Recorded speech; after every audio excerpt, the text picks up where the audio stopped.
I like to play with balls. All right, ladies and gentlemen, it is January 6th. I know I'm utterly terrible. I got off work at 11 and then I ended up hanging out and talking shop with a couple of my coworkers, so it is now the next day. So what I'm going to do is make this a super duper double whammy feature. Lots of Jaded January created into one video. God, that was weird. Anyway, so yeah, this is actually going to be January 5th and 6th all in one video. So, let us get right to the questions, shall we? I'm going to actually answer a lot of them. So I think this is actually every question that I have not answered yet. So you guys better hit me with some more, you know what I'm saying? All right, so starting off, it is, I think, the first question from someone, and that is CT Gear 3. And you ask, so I have a question for you. What is your opinion on long-distance dating and relationships? Masturbation. Lots of it. Okay, so my whole thing in long-distance relationships, I actually, when I was a teenager, I didn't really have many guys in my area to pursue gay relationships with. So I was in that budding generation when the internet was first coming around and there were chat rooms and there were all these, sites that you could go to. I ended up developing long-distance relationship with guys across the country. I had a few long-distance boyfriends. I even had a long-distance fiance, imagine that. Some of them I still have not met to this day. Most of them I have. My opinion on them is it requires a lot of investment. You need to be able to realize that you're going to be investing emotion with someone that you are not going to easily be able to pick up a phone and call and say, I'm coming over. You're not going to have that opportunity to get in your car and go see them and get there within an hour. So what I would actually say is they are possible, but they require people who are very much secure in and of themselves. Because it requires a lot of trust. You are trusting somebody that's, hundreds, if not thousands of miles away to be faithful to you without you having any way to verify that. Now, in the instance of people who have already been in a relationship and they're separated for, periods of time, that is understandable. That's something that, that there is a light at the end of the tunnel, as it were. So ultimately, long-distance relationships are not something that I prefer. Someone would have to be utterly amazing for me to invest that much of myself in, because I'm a very affectionate person and I require that person to be as accessible as possible, and it wears on you not being able to have that intimate contact. So I don't prefer them, but I think they are possible, and I do have friends who have done them for years before actually being able to be together, and they're happily married. Excuse me. Moving on, Nettie Tonight. You wanted to know what is the last message in my cell phone text message. Okay, got my phone. I left it in the bathroom. All right, so the last text message in my phone that I received, wow. Okay, so let's see. I will, wow. Thank you. I think you're worth investing into too. I was wanting to tell you it may take me a minute to be more responsive, but it doesn't mean I'm not into you. Just that, all that crap, glad you're blushing, I'm smiling too. Damn you. Yes, that was from my new interest. We were talking and having a rather deep conversation this evening. So now I'm smiling like a Twitter-pated Japanese schoolgirl. Ah! Hot Missa wants to know, if you could live in one place in the world, where would it be and why? Europe. I'm just gonna say Europe, because there's so many places within Europe that I would want to live. I'm tired of America. I think America is really uninteresting, and our history is not really that phenomenally interesting to me personally.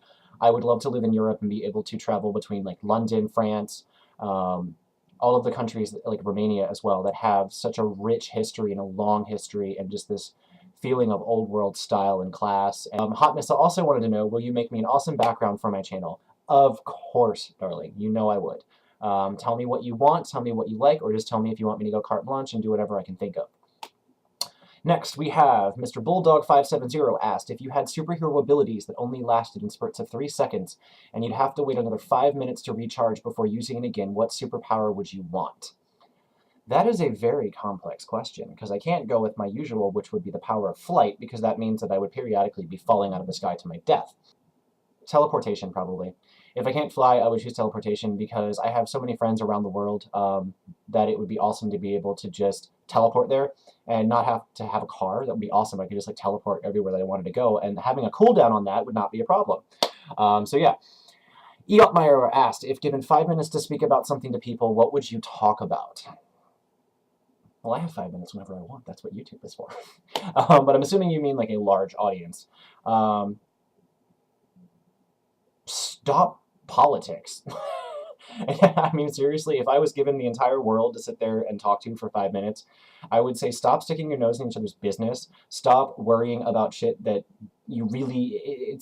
Politics is basically philosophy. That's all it is. It's all this bullshit drama about something that doesn't even really...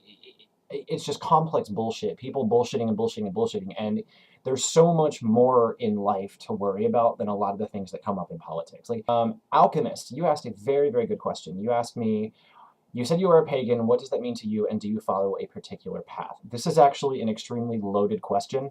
I will probably utilize this topic for an entire video in and of itself, so I will just answer it very briefly right now. So paganism to me means you are someone that isn't a part of the established religion, which obviously is Christianity, but it doesn't mean that you're just a witch or a warlock or whatever. Paganism is this whole other realm of possibilities that covers not only religion, but also covers interest in the supernatural, the occult, if you actually believe in the higher powers, the powers that are out there, so on and so forth.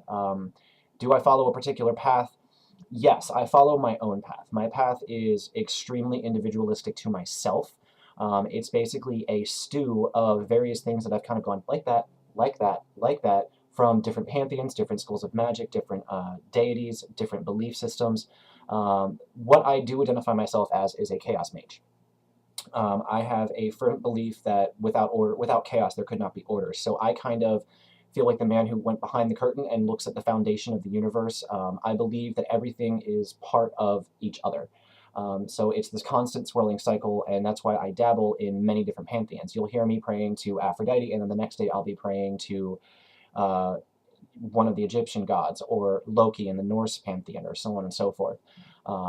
But I also do adhere to some of the teachings from the Chaos Magic School of Thought. I do use sigils, I do a lot of energy play, but again, I'm starting to deviate, so yeah, that's the basic answer. Fabrication 101, you asked, what are your biggest dreams in life? My biggest dreams in life are to be successful on YouTube. Yay! No, that's actually just a minor dream. One of my biggest dreams in life is to actually get my writing published. I want to be a published fantasy author. I also want to do my urban fiction, like, you know, kind of like the Laurel K. Hamilton type of stuff that I'm working on. I really want to become a published author, not necessarily celebrated and famous, but just to be able to say that I did something I've been wanting to do for years and actually get a book published. How do you get people to see you as more than just your sexuality? This actually ties into the question that was also asked by Russart. He wanted to know, how are you the black sheep of the gay community?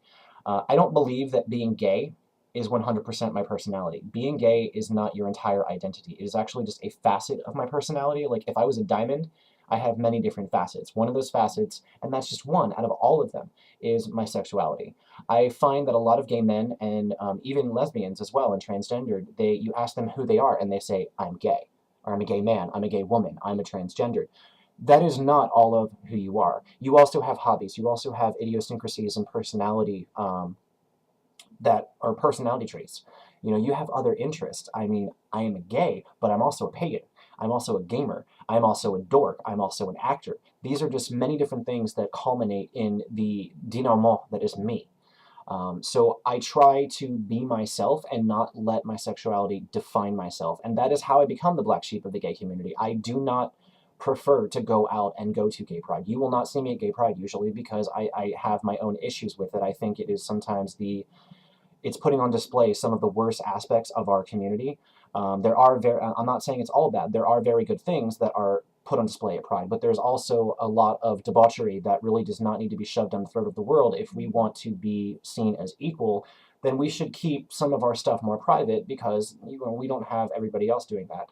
And I don't mean to piss anybody off with that. That's just my thought. But, you know, I have my own opinions. I don't can adhere to gay stereotypes. I mean, one moment I am feminine, next minute I'm changing a fucking tire and I'm being masculine.